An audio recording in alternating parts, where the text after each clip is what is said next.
Hey guys, Charles Floate here, and in today's video I'm going to be giving you a rundown of a site that I have built with another SEO called Daniel Cutridge.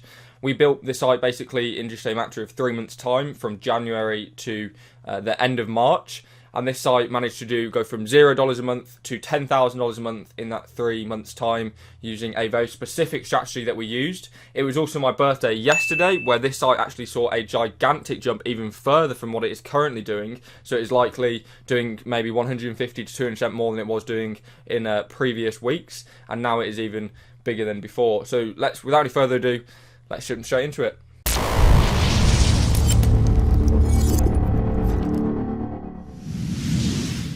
Okay, so this case study was actually taken from a follow-along case study that I did on buildersociety.com. It's just a free forum for SEOs to go and check out. You can see the full written up case study there, which is a step-by-step on the forum of day by day. I'm actually taking this site from January when we first started building it, all the way to taking it to $10,000 a month. I go into quite a considerable amount of detail there. Like I said, it's completely free. I have nothing to do with this. It's just a really good forum.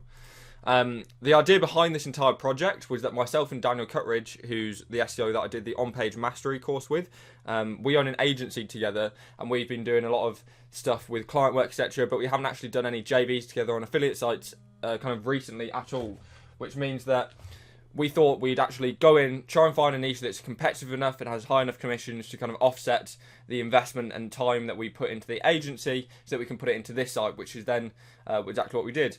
We also set aside individually. Together we put aside $15,000 of our own money up front towards the entire project, and then we also put in 10 hours of work each week into the site. Though I will say the first kind of 2 to 3 weeks we put in a considerable amount of more time than 10 hours a week into this project. The domain itself, so the domain that we chose to go on this, we didn't want to start with a fresh domain. We needed something that had age, had a bit of authority, and primarily a bit of authority in the niche that we were already kind of aiming towards, which we did kind of get a site that was related to the niche, but it wasn't 100% related to it. So we hit up TB Solutions, a link to them in the description down below. They're probably like the best people on earth to get age SEO domains off.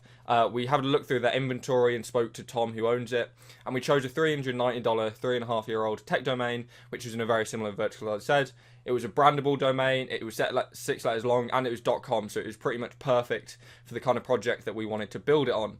It had previous authority links already, so from sites like Wired, Forbes, The Guardian, etc. And all of these links had never dropped. They were there continuously through it, as well as the domain itself had never actually dropped, so it hadn't dropped and then been re-registered. It had been sold at auction, or the company who had previously sold it had sold it on because they weren't longer using it. This made for a perfect money site. Because it hadn't dropped, it still had all the age, it had the niche relevant authority, etc. It was a perfect domain, and we were pretty lucky to stumble across this domain for this specific project. The fact that it's 6 letter, and that 6 letters is a completely brandable word, means that it's not actually a word, it's just a brandable term that we can use, makes it even more valuable when we come to actually sell this site in probably 12 to 18 months time. So the initial setup, we went with a Thrive theme and Thrive content builder. So we essentially went with a Thrive theme so that it would be very fast. Thrive content builder to build every single page on the site. So actually, none of the pages are built inside WordPress's own default editor. They are all built with Thrive content builder. And because it's a Thrive theme, it's extremely well optimized to use Thrive content builder for any of this kind of stuff that we do. We chose a premium WordPress hosting from WP Engine. It's a bit more costly at $100 a month for this kind of package that we wanted, but it's well worth it to get the kind of load times that we're getting. Even though the server is located in the States, if I'm loading the site here, it's like a 1.5 second, 1 second load time, which is pretty amazing considering the site is quite far away. And WP Engine also offers built-in CDNs, so it means that any site kind of loading around the world doesn't require Cloudflare or Encapsula or that kind of setup. It has a CDN built into your package as well. Then we ordered one test review from a service. To be quite honest, with the quality that we were looking for and this niche being quite technical, because obviously it is in the tech niche, the quality from this service really wasn't that good, so we ended up just kind of completely chucking that article out, and we found and hired a full-time Australian writer that had a little bit of previous experience in this niche, but he was just a very good writer in general. And obviously being from Australia, his first language is English, and he could produce a piece of content very quickly. He also actually he wrote the content himself and used Thrive Editor, so he actually built all the content in Thrive for us, so we didn't have to go and upload the pages ourselves. It was completely done by him. The initial content campaign previously, because we wanted to give him an idea of what we wanted, Dan and I ourselves actually wrote the first 10 pages on the site.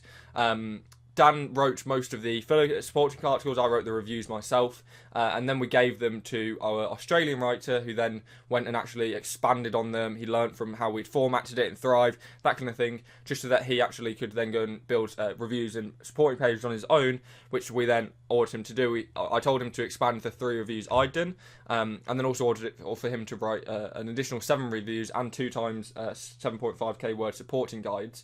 I will also note that he did do a main money page as well. That is about 13,500 words, which was a kind of combination of these 10 reviews. So it's like a top 10 kind of list.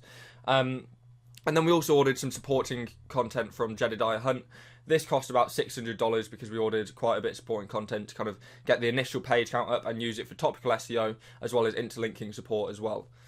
When it comes to the link building campaign, we knew that we were going to have a bit of a problem with this. Most of the sites in there were on pretty huge authority domains that we were going to be competing against. But the number one advantage that we did have was, even though these authoritative domains may have a ton of links pointing to the domain as a whole, the individual pages that we were actually going up against, aside from the main 13,500 word money page, were actually fairly low kind of link profile. So they only had maybe 1 or 2 links pointing to those specific pages. That meant if we built 4 or 5 links from quality sources like we have done for this entire thing, then it would help a lot when it came to actually trying to compete versus those bigger sites. It also helps quite a lot that we were making every single one of our money pages significantly bigger than the number 1 result. So if the number 1 result was like, say, 3,000 or 4,000 words, we'd try and make that 5,500 words. In terms of the link building campaign itself, we went with PBN links, guest post links, Q&A links, which I'll get onto, which is quite interesting and actually generated quite a lot of affiliate sales for ourselves, and then pillar links, obviously, to help kind of balance out the link profile. And we also had a pre-existing ton of links, like I said earlier, from The Guardian, Forbes, Wired, etc., that went straight to the homepage, which added significant authority to the homepage already, even though we didn't actually use the homepage to specifically go after any keywords. It was just kind of a good thing to have an already kind of authoritative domain in place. So if we go on to PBN links, we built 30 PBN links over the course of 3 months. 15 of these were from Todd Foster, 4 from Serp Champion, 5 from Freedom Links, and then the remainder was from our own network. These kind of links were just purely built because we didn't actually have enough time to get the guest post links, and because this was a 3-month case study, guest posts tend to take between 1 and kind of 3 weeks to actually get live, whereas PBN links we can drip feed almost immediately because all we need to do is get the content and post it to the networks. And as we have pre-existing relationships with everyone mentioned on here, they gave us a pretty good and significant discount for the links that we chose to get on here. I will say, it says over the course of 3 months, the majority, like the first 20 or so, were actually built in the first month, and then we kind of just drip PBN links to additional pages that we wanted to not spend a huge amount of money on when building links to them. Sponsored and general guest posting was a bit different. Daniel used Pitchbox, which is a fantastic outreach tool and probably my favourite outreach tool on the entire market right now, to do as a completely custom campaign where he basically targeted around 1,000 or 2,000 individual tech blogs that were in the same or similar niche to us, and then contacted them to basically say, can we buy a link on your blog, or can we put a sponsored piece of editorial content on your blog? That resulted in a very significant amount of links in the second month and third month, because obviously Dan was doing 10 to 20 links every kind of week at that point. We also got several links from a service where I'm a co-owner at. This is Love to Link. It's basically a guest posting service where we have pre-existing relationships with bloggers, and we just pay those bloggers to put content on under their name, so it kind of looks like a completely natural link. And then we actually even got several natural links itself. So on the supporting content, which I said about earlier, which is the 2 times 7,500 word guides, those guides actually ranked really well, and we even put some of the PBN links pointed to those guides, and they actually started acquiring natural links from places, which was pretty amazing. I didn't actually mention them in here as well, but we also bought 2 editorial links from Loginix. Though those were quite expensive, so we didn't actually end up buying any more, because those are kind of in the $250 to $300 per link mark, which wasn't really affordable for what we were trying to do on the scale that we were trying to do. Q&A links, and this is something that is really impressive to me and really important in this. Q&A links actually generated probably about 800 or 900 visits over the course of the 3 months.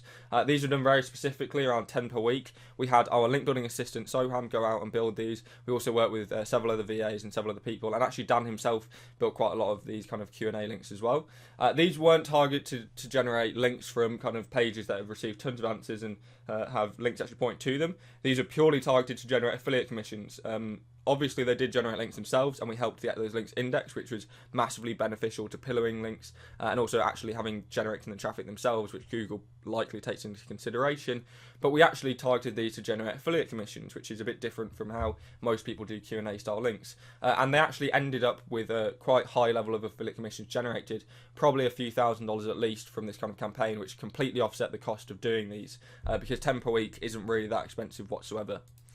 Additional pillar links included things like directories, so we didn't obviously go and list ourselves on 10 different, 100 different kind of directories on the world. We went with very specific directories, things like Best of the Web, things like Joant, I think previously, because it actually didn't get hit about 3 months ago when we first started doing it.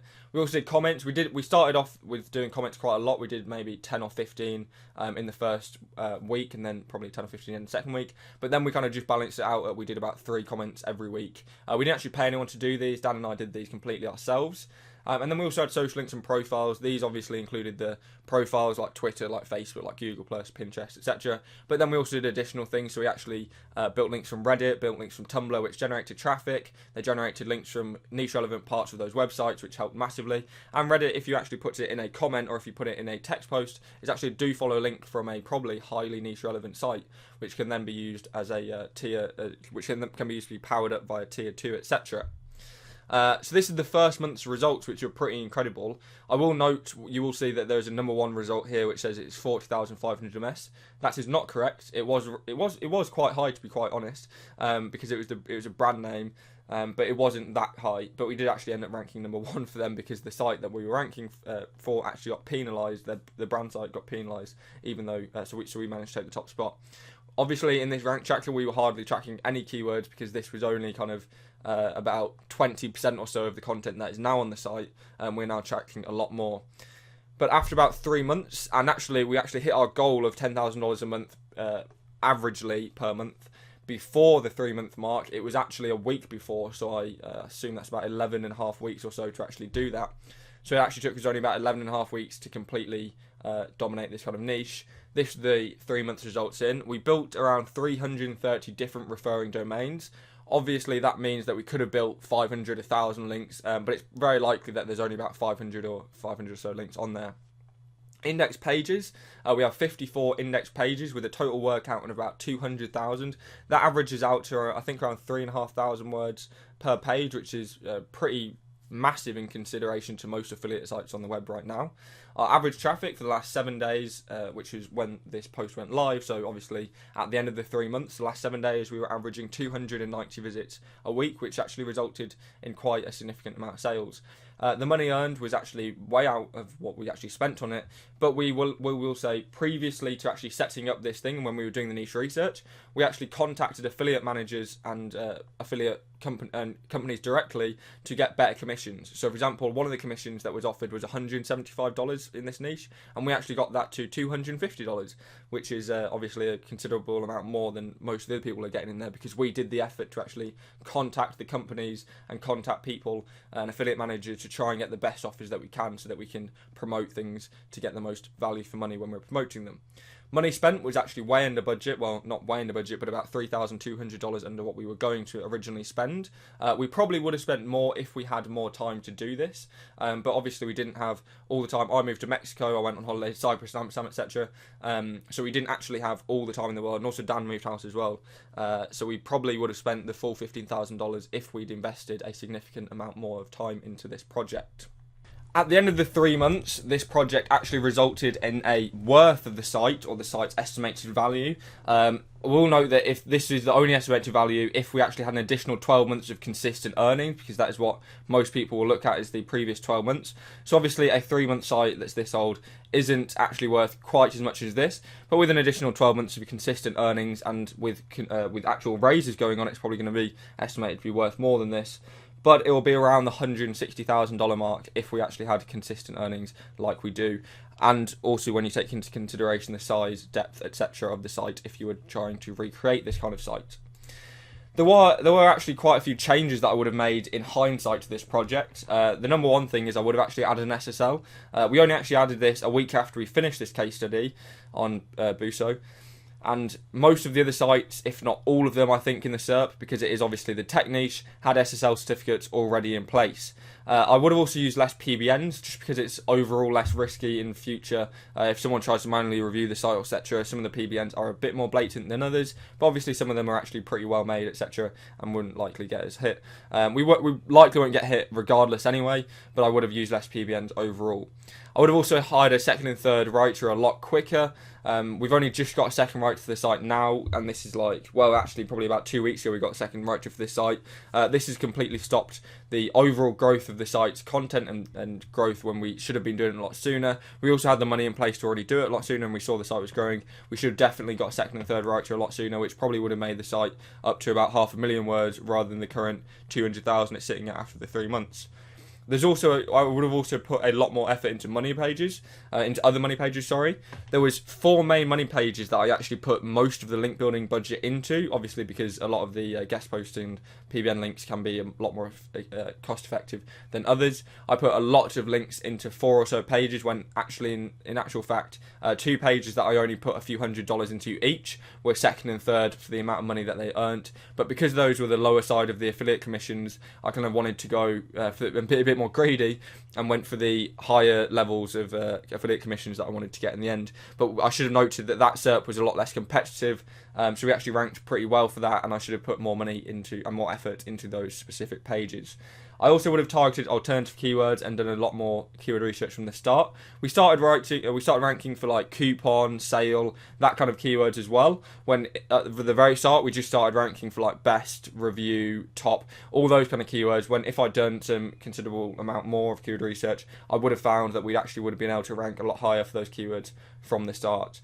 However, this project has been an extremely successful project, and I hope you enjoyed this case study. Thanks for watching. I've been Charles Floate. You can check out my blog at charlesfloate.co.uk. You can join my free 7-day SEO course. You'll get a new email every day with some kind of SEO goodies in there for you, which is updated every few months at charlesfloate.co.uk/join. You can also follow me on Twitter, Charles_SEO, and on Facebook, the Charles Floate. Thanks for watching once again. Peace.